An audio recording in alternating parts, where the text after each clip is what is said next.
Hey everybody. Today I want to talk about a new announcement that was just made by Mikhaila Peterson in a recent video on her channel. The Petersons are launching a keto and carnivore study. It's on RA, rheumatoid arthritis, and IBD, which is inflammatory bowel disease. Now, if you don't know who Mikhaila Peterson is, she's the daughter of the Canadian clinical psychologist, author, and prominent media commentator Jordan Peterson. Both she and her father went on the Lion Diet, and this is the most restrictive diet that you can be on, carnivore, and they only consume ruminant meat and water, and they reversed a pile of medical conditions that they had suffered from for years. But I won't go into all of that here, but I will link to a video where Mikhaila talks about all of her struggles and problems. She had juvenile rheumatoid arthritis and suffered from that for years and years. She even had her ankle and her hip replaced when she was only 17 years old. So it was really horrific, and it's worth watching. But when I saw her video, I was very interested in finding out more about the study that they're about to launch. And while I do want to go over the details and react to the video itself, there is another angle I want to discuss. There was something kind of odd about how this was announced and how it was presented, and I think it's worth talking about right here on the Carnivore Science channel.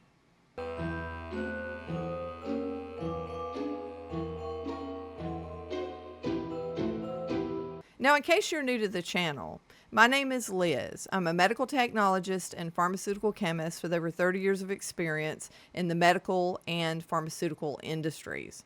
I'm also a carnivore. I have been for over 3 years. And it was the carnivore diet and the carnivore diet alone that reversed all of these medical conditions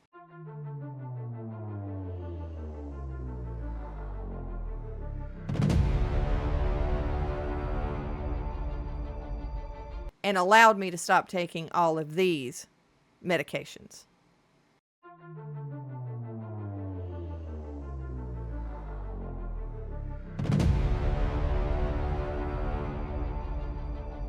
Simply by adopting the carnivore diet. Amazing. I know.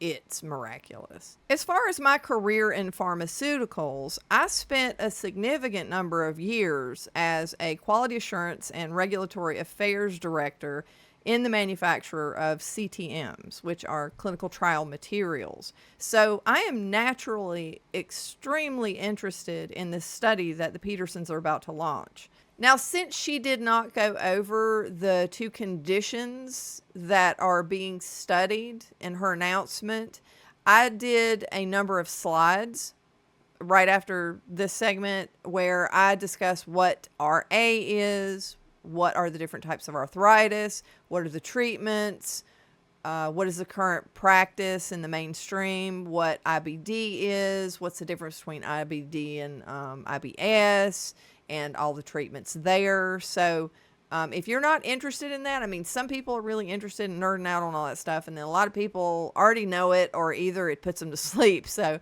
if you're not interested in that, if you skip past the slides, then I go into the reaction video there, and then after the reaction video, I break down my thoughts on the study itself, just studies in general, and what I think of all of this. So why don't we get into this? So the 2 conditions mentioned in this study are RA, rheumatoid arthritis, and IBD, inflammatory bowel disease. The first condition, rheumatoid arthritis, is a condition that made Mikhaila Peterson's life a living hell, resulting in a hip and ankle replacement as a teenager, as mentioned previously. And again, if you haven't seen her tell her story, I will link the video of her TED Talk in the description section below. Check it out. So what is arthritis? We'll start with that. Most of you are familiar with the term arthritis. We routinely use it to indicate a disease, but it's actually defined as painful inflammation and stiffness in the joints, and it is a broad term for over 100 different joint diseases. Common symptoms of arthritis are pain and tenderness, aching and tenderness in or around joints, and it often gets worse after rest. Stiffness, especially in the morning or after inactivity, limiting movement. swelling and redness, joints may appear puffy, warm, and discolored, reduced mobility, difficulty bending or straightening a joint. Arthritis can also severely impact daily tasks, walking, and overall function, potentially causing joint deformity and disability. Main types of arthritis and causes. Osteoarthritis, or OA, which is cartilage wearing down over time, common with aging and overuse. Rheumatoid arthritis, RA, an autoimmune disease where the body attacks the joint lining. Psoriatic arthritis, an inflammatory type often linked to psoriasis. Septic arthritis is joint inflammation from a bacterial or fungal infection. But today we're going to be discussing the two most common, osteo and rheumatoid arthritis. As far as the diagnosis of arthritis goes, it involves physical exams, x-rays, and joint fluid tests. And while treatment focuses on managing pain, reducing inflammation, and improving function, there is only symptom mitigation. There is not any kind of cure. The treatment of arthritis. While both RA and OA use some general pain relievers like NSAIDs and corticosteroids, rheumatoid arthritis, an autoimmune issue, requires powerful disease-modifying drugs, or DMARDs, and biologics to stop immune attack, which aren't used for osteoarthritis, which is wear and tear, where treatment focuses on pain relief, physical therapy, and joint support. The key difference is RA needs drugs to control the immune system and slow disease progression, while OA treatment manages symptoms and mechanical stress. There are some shared treatments for RA and OA, like NSAIDs, the non-steroidal anti-inflammatory drugs like ibuprofen and naproxen, which reduce pain and inflammation in both conditions. There's the corticosteroids, the powerful anti-inflammatories like prednisone that can be used in both for flare-ups, though it's more crucial in RA. OTC pain relievers like acetaminophen, like Tylenol, can help with pain in both. Then there are the RA-specific treatments, which are disease-modifying. The DMARDs, disease-modifying anti-rheumatic drugs. Drugs like methotrexate and others which slow the immune attack and prevent joint damage. There's biologics and targeted therapies, newer drugs like JAK inhibitors, which target specific parts of the immune system for more severe RA. For osteoarthritis, specific focus is on mechanical and supportive. Physical therapy is crucial for strengthening muscles, improving flexibility, and reducing stress on the joints. Activity modification, adjusting activities to avoid joint overuse, and injections of corticosteroids into specific joints. Ow. Just saying. In summary, RA treatment is aggressive to stop the immune system, while OA treatment manages the breakdown of joint cartilage through pain relief and physical strategies. Treatment risks. Several arthritis drugs have been withdrawn from the market due to causing very serious harm to patients, most notably Vioxx and Bextra, which significantly increase the risk of heart attacks and strokes. The primary drugs pulled from the market for patient harm are Vioxx. Manufactured by Merck, Vioxx was a blockbuster arthritis and pain medication, widely used by millions. It was voluntarily withdrawn worldwide in September 2004 after a study confirmed long-standing concerns that its use doubled or even tripled the risk of serious cardiovascular events, including heart attacks and strokes, especially with use for 18 months or longer. Bextra, a drug in the same class as Vioxx, a COX-2 inhibitor manufactured by Pfizer. Bextra was removed from the U.S. and European markets in 2005. The FDA urged its removal due to an increased risk of heart attacks and strokes, as well as reports of serious and potentially fatal skin reactions. Oriflex. This drug was taken off the market in 1982 due to reports of severe liver and kidney failure, as well as gastrointestinal bleeding and ulcers in some patients. Duract. This nonsteroidal anti-inflammatory drug was indicated for short-term pain relief, but was withdrawn due to reports of severe liver damage and liver failure. Other drugs that have been subject to recalls or market actions over the years due to various safety concerns include Levamisole, used to treat colon and breast cancers and previously for rheumatoid arthritis, it was recalled due to serious side effects like neutropenia, which is low white blood cell count, and blood clots in blood vessels. Lumiracoxib, another COX-2 inhibitor, it was withdrawn from markets outside the U.S., like Australia and Europe, in 2007 and 8 due to liver damage concerns. The withdrawals of Vioxx and Bextra led to more stringent FDA rules and stronger warning labels regarding cardiovascular and gastrointestinal risk for all prescription and over-the-counter NSAIDs, including Celebrex, which remains on the market with a black box warning. Now, as far as arthritis goes, I can speak from personal experience as well as coming from a regulatory aspect on this, because I was diagnosed with it in my 40s, and I have a lot of viewpoints on this, but I'll elaborate on that later. The second condition that they are looking at in this Peterson study is IBD, inflammatory bowel disease. IBD, or inflammatory bowel disease, is an umbrella term for chronic conditions causing inflammation and damage in the digestive tract, primarily Crohn's disease and ulcerative colitis, characterized by symptoms like abdominal pain, diarrhea, and fatigue with no cure, but it's managed through medications and lifestyle changes to achieve remission. It's distinct from irritable bowel syndrome, or IBS. IBD causes inflammation and tissue damage, while IBS causes symptoms like cramping and bloating, but not the same kind of structural damage to the gut. There are two key types of IBD that we'll discuss here. First is Crohn's disease. Now, Crohn's can affect any part of the GI tract from mouth to anus, causing inflammation through the entire bowel wall. There's also ulcerative colitis, or UC.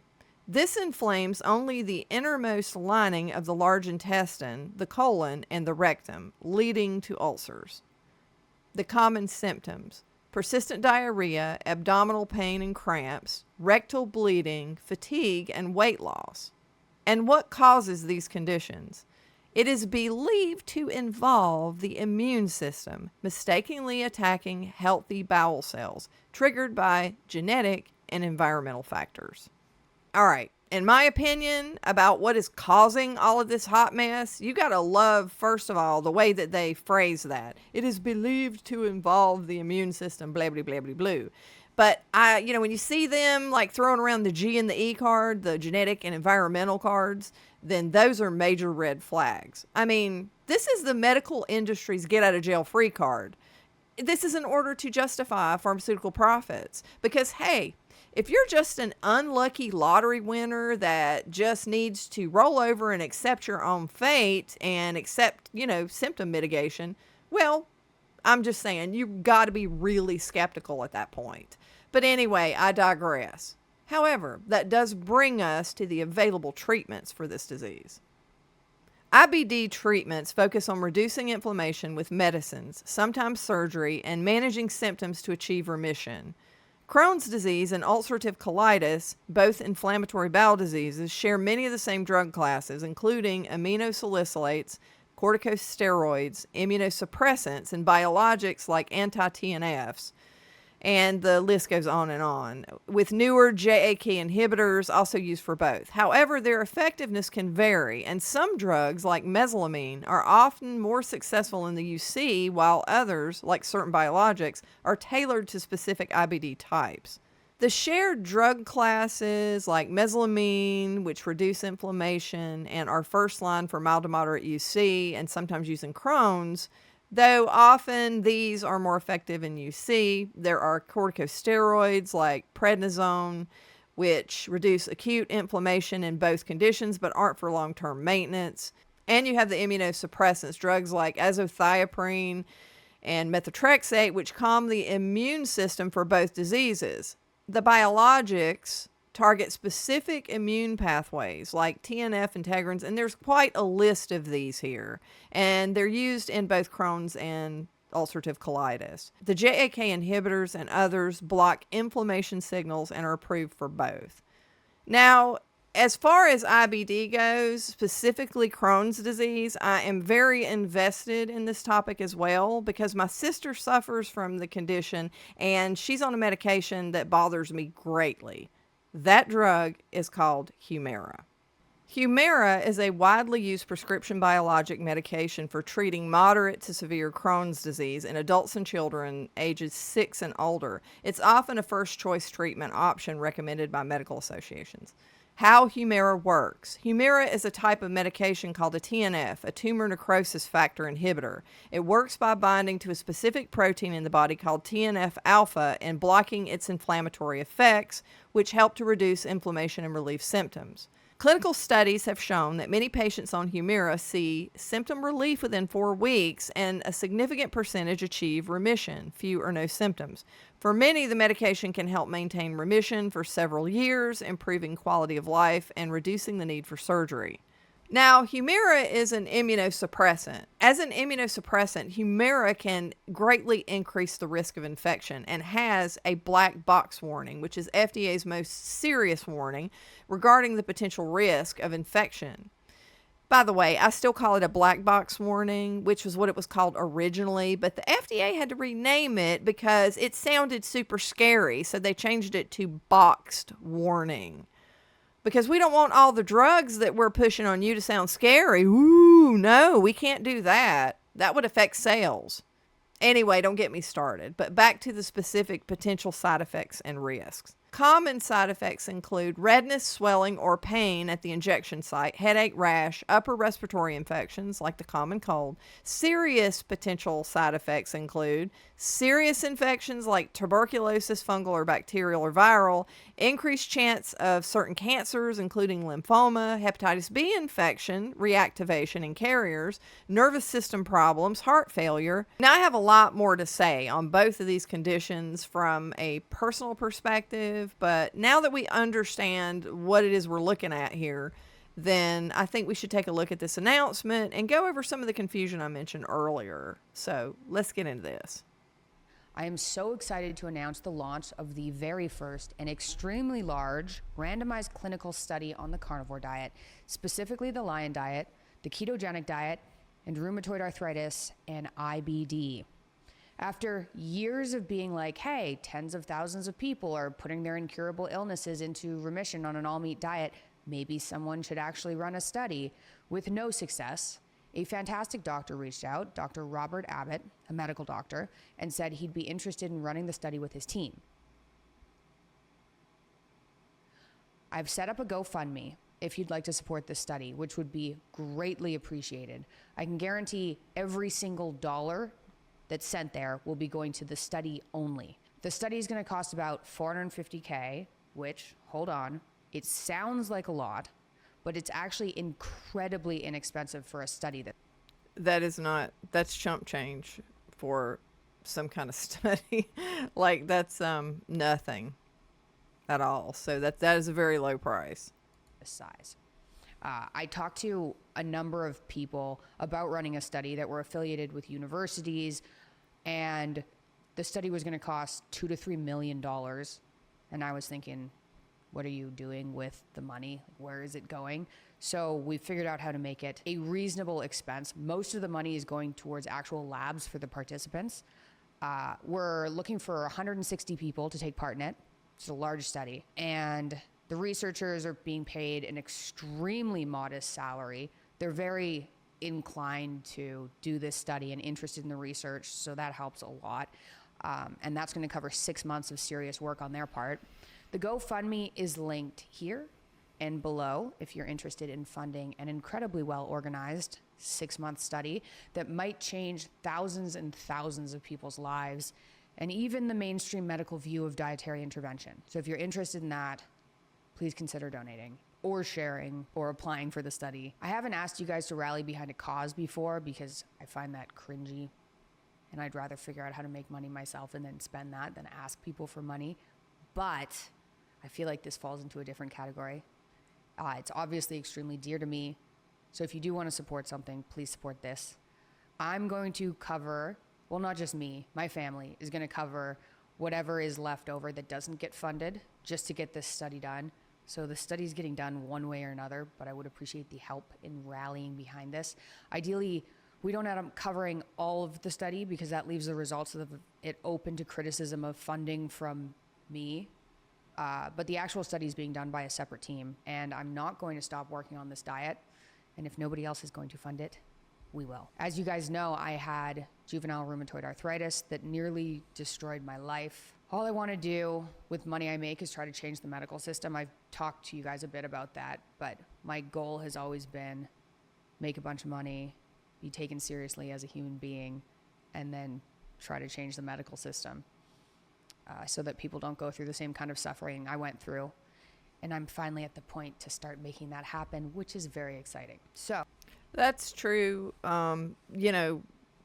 Change is slow. It's really slow, and it's because all of the vested interests out there. Big ag, big food, big pharma. You're talking about a lot of money, and I'm going to talk about after this. After we watch what she has to say, I want to talk about the money that is involved here, because I don't think a lot of people really understand the kind of money we're talking about, like on a regular basis. It happens a lot, like all the time. And when you think about that, or you look at the magnitude of that, and you look at this little $450,000 funded study, it's like, up against, it's a David and Goliath kind of thing. So it's going to be, change is going to be hard. Change is going to be hard. And I honestly don't know how long it will be before diet is recognized as being the culprit, because we're just poisoning ourselves. So it's interesting. if you're interested in supporting, send this video to someone who might be interested, or someone who has IBD or RA and would like to take part in the study. So let's get into study details. The title of the study is Effectiveness and Efficacy of a Ketogenic or Carnivore Lion Diet for Quality of Life and Symptom Burden in Individuals with Symptomatic Inflammatory Bowel Disease or Rheumatoid Arthritis, a randomized clinical trial. The purpose of the study is to determine the effectiveness and efficacy of a ketogenic or carnivore lion diet for quality. Now, that sounds like a stupid title to a lot of people, because when you hear effectiveness and efficacy, a lot of people look at those and think they mean the same thing. Efficacy is like in a controlled clinical setting, an ideal situation, like is something working properly. Okay, how it works when everything is perfect, right? A laboratory, like controlled setting. Effectiveness is how does something work practically in the real world. Okay, when you have variables and you can't control everything. So that's the reason that both of those words are in that statement. So these are just terms that are used in the industry. So Of life and symptom burden in individuals with IBD or RA.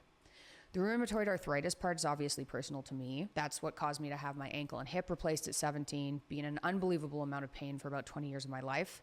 And that's what I put into remission with dietary intervention, astounding my physicians. So this part comes directly from the study. We hypothesize that the implementation of the ketogenic and the carnivore lion diet as either an adjunctive therapy or monotherapy will improve health-related quality of life.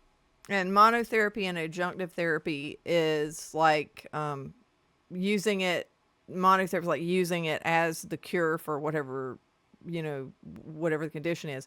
And adjunctive is like using it in tandem with another therapy. Like, so if someone's taking some kind of medication, like does the diet assist with that with making it more effective, or do they work together to actually mitigate disease kind of thing? So that's what that is. And decrease symptom burden in those with symptomatic IBD or RA. In order to take part in the study, you need to be diagnosed formally with rheumatoid arthritis or inflammatory bowel disease and be willing to provide medical documentation like medical visit notes or laboratory data so the study team can confirm a diagnosis.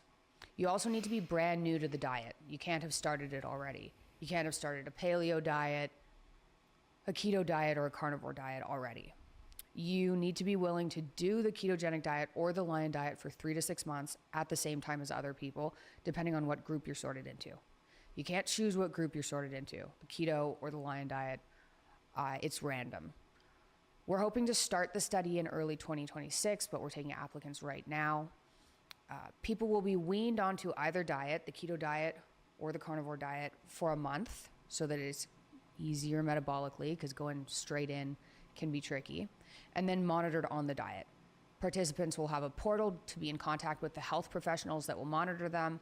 They'll be sent labs for blood work a number of times, as well as kits for stool samples, a ketosis blood monitor, also monitors glucose levels, and a body composition scale that they can keep. So participants need to be willing to go through the blood tests, stool samples, use the body composition scale, monitor ketosis and glucose with a blood prick that you can do at home that really doesn't hurt. There's a cost for being in the study. It's $200. $100 will be returned if you successfully complete the whole study. So this should cost participants $100 in total. The actual cost per participant that'll be coming from funding is about $1,700 worth of testing by itself that just goes for labs, a glucose ketosis monitor and body composition scale, so that's a couple $100, plus access to health professionals for 6 months.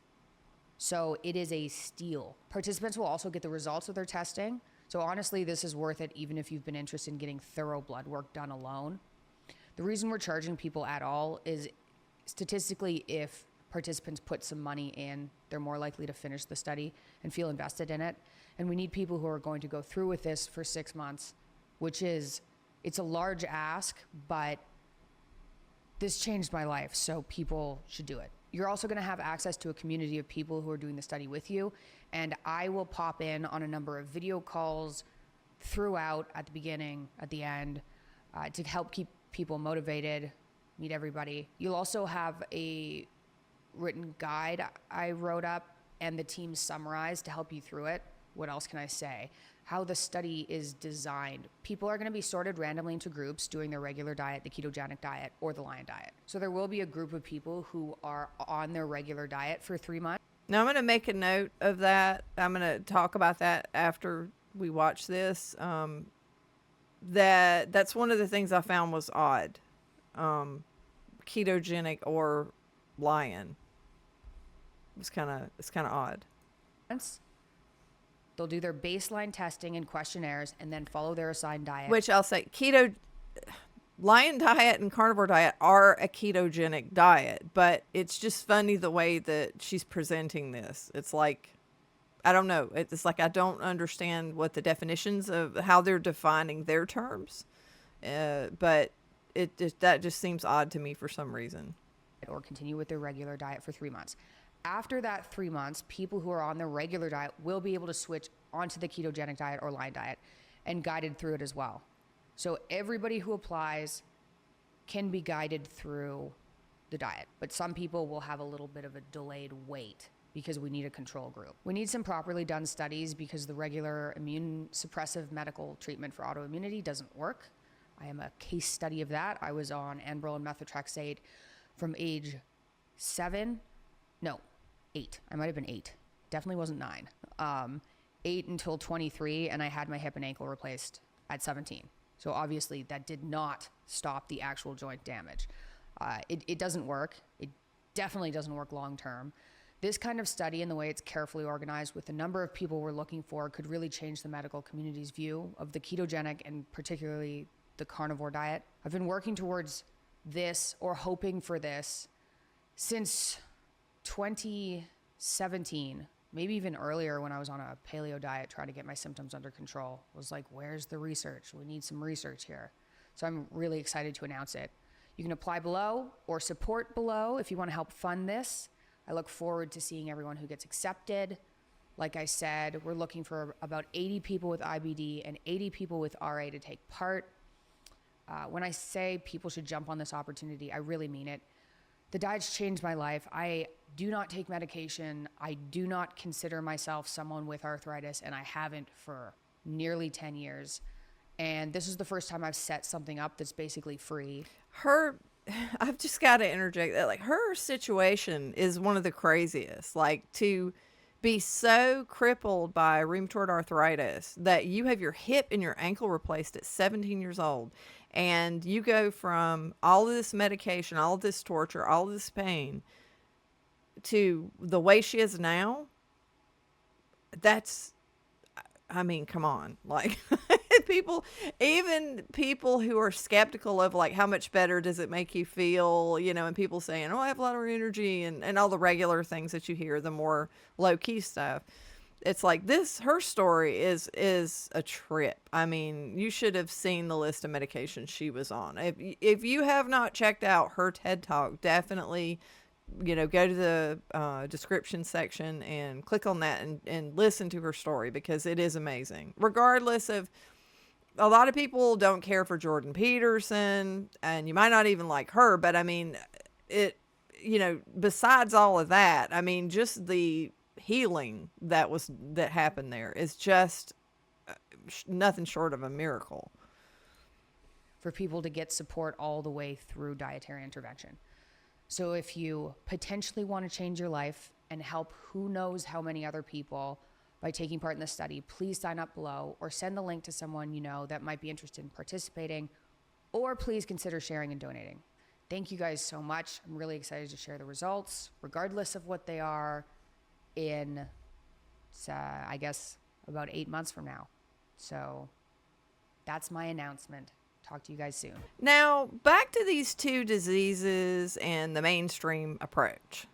And if you aren't new to the channel, you already know that one of my biggest beefs with the medical industrial complex, and yeah, I have a lot of them, but one of the biggest issues that I have is that they never ever ask why something is happening. They don't ever try to get to the root cause of anything. And like I said earlier, I have up close and personal experience with the whole arthritis thing, as I was diagnosed as having arthritis when I was in my 40s, and I had painful joints and lower back pain and just widespread inflammation for years. Now, the battery of testing that they performed on me to determine whether I had RA in particular was inconclusive, but that's not a big surprise considering the diagnosis of RA relies on a mix of physical exams, symptom history, and specific blood tests like rheumatoid factor and anti-CCP antibodies, plus vague inflammation markers like ESR and CRP to check for inflammation and guide the treatment. Imaging like x-rays and MRI, ultrasound reveals joint damage, but there's no single test that confirms RA. Instead, it's an assessment of overall like clinical picture and criteria. Even in cases of seronegative RA, rheumatoid arthritis, which means that you have RA symptoms, pain, stiffness, fatigue, but your blood tests for common antibodies, the rheumatoid factor and anti-CCP, are negative. And of course, they offered absolutely nothing to cure any of this. I did get an opioid prescription that I was on for 17 years to address the fibromyalgia as well. But guess what ended up eliminating all of it? Ding, ding, ding, you guessed it. It was the carnivore diet, which reversed it all in less than a month, actually.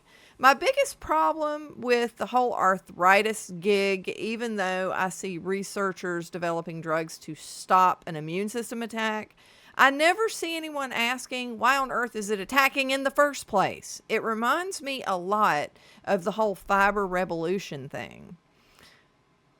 Long story short, regarding the origins of what was known as the fiber revolution, which is also the name of a well-known publication that was provided by Prevention Magazine in 1990 that helped popularize the fiber craze.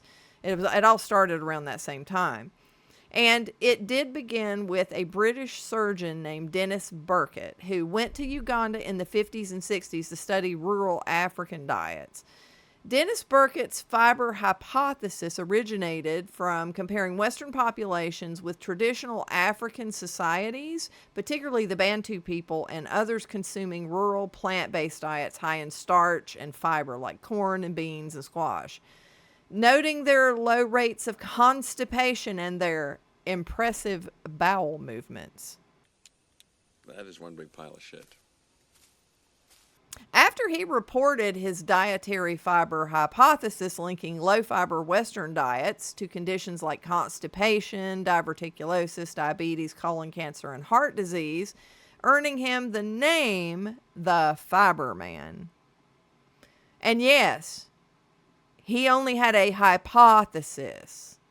He also noted that there was lower incidence of Western diseases like colorectal cancer and heart disease, lending him to link diet to gut health and disease prevention. And here's why all of that I consider as a scientist to be utter and complete bullshit.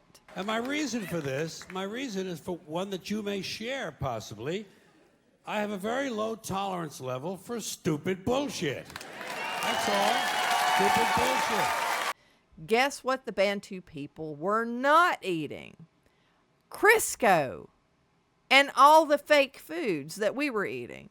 Just as a reminder of how many years Westerners have been ingesting garbage at that point, Crisco became popular almost immediately after it hit the market in 1911, gaining significant traction through aggressive marketing by Procter & Gamble that positioned it as a pure, economical, all-vegetable alternative to lard, boosted by giving away free cookbooks filled with recipes, and its popularity soared during World War I due to lard shortages, making it a household staple by the mid-20th century. And Crisco was just the beginning. By the 70s, Westerners were on a 24/7 diet of cereal, grains, and garbage. So he compared a group who had been eating toxic seed oils and processed foods from as far back as 1911 to rural Africans who never ingested anything processed but ate whole foods, which included a lot of fiber. And not once could I find even an attempt to answer the question, why are all the Westerners so constipated in the first place? I go back to what I always say as a reminder. Nutrition science does not exist. It is an oxymoron. As far as the IBD goes, as I said, my sister has Crohn's, and I'm very disturbed about the Humira she's been taking for years, and her blind allegiance to the medical establishment, and her belief that the carnivore diet is harmful. She is still, unfortunately, drinking the damn Kool-Aid at this point, but I will never give up on her. As far as the announcement by Mikhaila Peterson of this study that they're going to do, it's very interesting, but I'm still a little confused regarding how this study is going to be structured, mainly because of the terms referenced in her video where she's throwing around keto and or lion diet. But she did list the criteria for inclusion in the description section. So the criteria for inclusion is formal medical diagnosis of IBD or RA and willing to provide paperwork of diagnosis, not pregnant or breastfeeding, new to the ketogenic or lion diet, willing to do the ketogenic or lion diet for 3 to 6 months, depending on random sorting, willing to do their regular diet for 3 months and be monitored before starting dietary intervention, depending on random sorting, willing to pay $200 and receive $100 back once the study is concluded. So first off, it appears you'll have a group on keto, a group on lion, and then a control group, which here is where the variables go off the chart, and the reason these studies are fraught with issues, in my opinion. Now, a lion diet is ketogenic, but very specific and the most restrictive to ruminant meat and water. So I was surprised to see her listing 2 different diet categories here. I would have guessed that this would be a study specifically limited to the lion diet. Second, when you tell a group of people meant to be the control group, eat your usual diet, well, if that is not defined down to the gory details, including content, amount, and even frequencies, the whole usual diet reference just sounds like a vague and widespread mess that I couldn't imagine how in the world you'd be able to crunch any kind of numbers with that in the end. But anyway, that goes back to my problem with nutritional studies overall. Although I'm sure they will have a lot of these different, qualifiers defined within the protocols, but even so, you can't really truly control what people eat. Now, in my opinion, I would think that this study would be more useful if you started with a group that were put on a prescribed SAD, standard American diet, that was specifically identified down to every detail, including amounts, frequency, controlling as much as possible. And not just that, but it would also be required that the prescribed crap diet that they're eating needed to look like what their traditional diet was, what their historical diet is, and over recent years in particular. And yes, you'd have to do a bit of digging to actually find people that fit this criteria who eat similarly to each other already. But, all of that would have to be defined specifically in the protocol, and it would be elaborate. Then, if you were to keep some on this prescribed garbage diet and put some of them on lion only, then that would be better than throwing keto into the mix too. Whatever keto would mean as they defined it in terms of food choices, because I'm not sure. Another concern that I kind of see is regarding the duration of the study. I know you can see a lot in a really short amount of time when it comes to carnivore. I know I did. I mean, most of my conditions were gone in 3 freaking days and the rest in a month. And for many other people too, but 3 months to me for each diet is not long enough. First, since these people are not ketogenic to start, they have to get past the fat adaptation phase, which that time frame varies between individuals. There's a lot of people who don't even see any progress until maybe 2 months in either. Now, obviously, I don't have stats on that, but if you listen to the interviews on Dave Mack's YouTube channel, No Carb Life, you can hear a wide variety of response times on that. But I will say that usually I have noticed that results, happen pretty quickly for most people. But due to all this variability, I would think that each diet should get at least 6 months. However, that being said, I do know that the longer the study, the bigger the price tag. And trust me, I know how pricey any trial can get, especially after being in pharma. A lot of people aren't aware of the magnitude of the price tag for that, though. So just to give you an idea of what these things cost, and I'm not speaking of nutritional studies, but studies in general, this is coming from my CTM pharmaceutical perspective. The cost for clinical trials supporting a new drug application varies wildly, but the phase 3 trials alone average in the tens of millions, with a median of $19 million to $48 million, with the entire R&D process, all phases plus failures, often exceeding $2 billion for a single successful drug, though some estimates are lower or higher. And yet there are so many people out there drinking the Kool-Aid, believing that the industry is on some kind of noble mission. With that kind of money involved? Are you kidding me? But anyway, now that's just my opinion of what I'm seeing about this study so far. But to be fair, it's early and they're just getting started. But besides all of that, my concerns are based in the foundational truth that you can't really study human beings properly without being arrested for kidnapping, and probably worse. Not to mention that these studies on human nutrition are extremely muddy. Now, that being said, I do believe that if this is done in a logical, well-organized, and methodical manner, with as much control as possible and proper selection of subjects, I do believe it is possible to obtain some good information, as long as you don't end up with a data pile that's like meaningless because of poor control. So I think depending on how it is handled, specifically in terms of the scope of the protocol, it may be a worthwhile project to launch. It just depends. Other points to consider when looking at this are who are the parties involved and what potential bias could interfere with the study. Are there conflicting interests at play, budget considerations and limitations, etc.? But it's early, and she just did a high-level announcement on this, so we'll have to keep following this as it progresses. Also, I do want to mention, if you're new to this channel and you just don't even know what we're talking about, you're wondering what the carnivore diet is and what it can do for you, check out this video next. But guys, tell me what you think about this announcement and the proposed study. Do you suffer from RA or IBD? Are you interested in participating, or are you excited about it? And as always, I look forward to hearing what you guys have to say in the comments section. And if you found this video helpful, I would appreciate it if you'd give me a like. And make sure to subscribe and hit the notification bell so that you don't miss out on future videos or live streams. And I hope you all have a wonderful holiday, and I will see you guys in the next video. Bye.